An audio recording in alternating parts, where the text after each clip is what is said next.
Hi! In front of me is OUKITEL WP20 and today I would like to show you how you can manage auto rotation.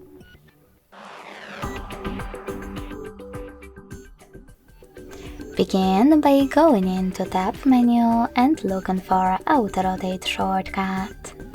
When you find it, click on it. As you can see, auto rotation is now enabled.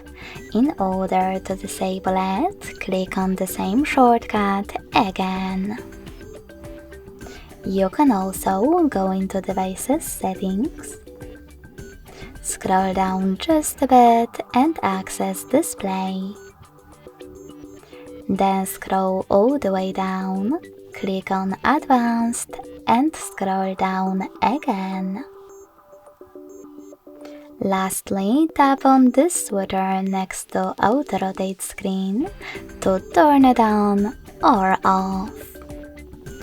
Thanks so much for watching. If you enjoyed this video, don't forget to leave a like, comment and subscribe.